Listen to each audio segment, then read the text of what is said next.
C'est une chanteuse, guitariste de Pink Balls Sisters et en solo avec Olga Fernand, Greati et super connasse expérience.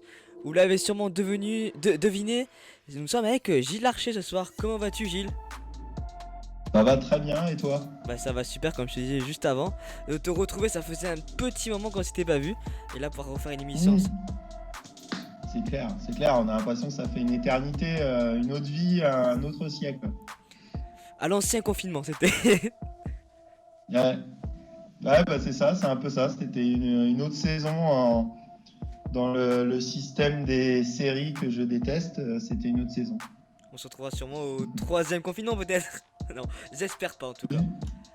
Qu'il y aura un Ouais, troisième. J'espère te retrouver peut-être autre, mais pas lors d'un prochain confinement en tout cas. non, c'est vrai que là c'est ouais, début de deuxième confinement. La dernière fois, on en était sorti quand on s'est vu, donc c'était un peu plus euphorique et un peu plus la fête. Oui. T'as- Et depuis ce temps-là, t'as pu reprendre un peu les concerts avec la fête, comme tu dis. Eh bien oui, dans un premier temps, bah, comme je t'avais expliqué un peu la dernière fois, j'ai écrit beaucoup cette année. En fait, là, je pense que cette année, j'ai écrit quasiment autant de titres que dans toute ma carrière avant. D'accord. C'est-à-dire que là, j'ai dû écrire une trentaine de chansons cette année. C'est pas fini, ça continue. Et pour répondre à ta question, bah en rentrant de notre résidence photo avec Johan, Marie et Elisabeth, on a fait beaucoup de photos dans le Cantal. Et après, oui, on a rejoué à Tours via un peu le même système que toi, mais tu sais, un live en stream. Et après, on a joué à Aubervilliers, on a joué Chez deux toi? dates à Aubervilliers. Comment? Chez toi, à Aubervilliers. Ouais, on a joué dans des lieux magnifiques. On a joué chez un luthier de contrebasse qui s'appelle Bretz, Bruno Bretz.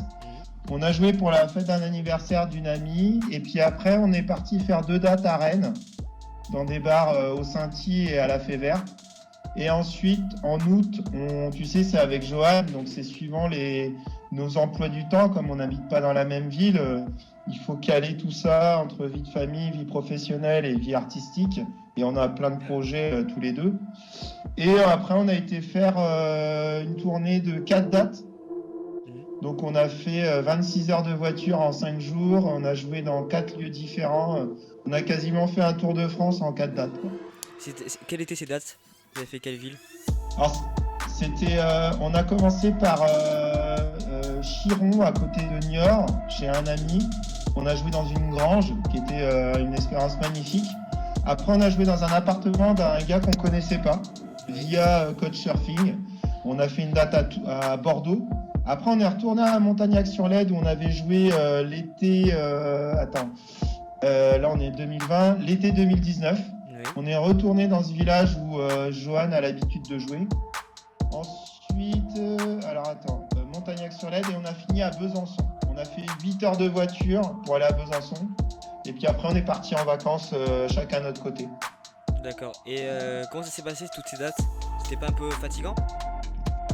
C'était absolument génial. Au début, tu sais, il y a un petit côté un peu frustration de quand tu reprends, tu vois, parce que tu sais de ce que tu es capable de donner, mais comme moi j'avais passé beaucoup de temps tout seul dans mon appart à répéter, écrire tout ça. La date de Tours c'était cool, la date de Aubervilliers c'était pas mal, les deux dates d'Aubervilliers, et à partir de Rennes on était au taquet avec Johan, on avait trouvé notre par exemple, moi je joue en premier, lui il joue en deuxième, et puis quand on a fini à Besançon, on était au taquet, quoi. Enfin, c'est une formule qui marche bien entre nous deux, on est amis, c'est une histoire d'amour musicale, et plus ça va, plus on en fait ensemble, et puis non, c'était cool. Que des nouveaux morceaux en plus, tu vois. Et sur Donc, ces nouveaux c'était, morceaux-là, vraiment bien. c'était plutôt du groupe de quel projet? Plutôt super connasse. Alors, donc en fait, moi, là, la semaine dernière, enfin cette semaine, je te parle de ça, là, on est vraiment, j'ai du mal un peu avec les semaines entre, on sait plus trop où on est en ce moment. Quand on est confiné, quand on n'est pas confiné. Bah voilà, en fait, depuis Noël, moi j'ai écrit quasiment 30 morceaux. J'en ai écrit 26 sur un album qui s'appelle, que j'enregistrerai pas, mais que je joue en live, qui s'appelle la douce décadence. Donc là, les tournées, c'était les morceaux qui sont issus de la douce décadence. Mais dans ces morceaux-là, tu sais, il y a des morceaux plus les thématiques ou les styles musicaux, comme tu avais pu le comprendre l'autre fois, j'ai beaucoup d'influence. C'est-à-dire que je passe de Francis Cabrel à Metallica, en passant par Portishead, les Rolling Stones, enfin peu importe, tu vois. Et le rap aussi qui a une grosse influence parce que j'habite dans une terre où le rap a une grosse importance et une grosse influence, y compris sur moi.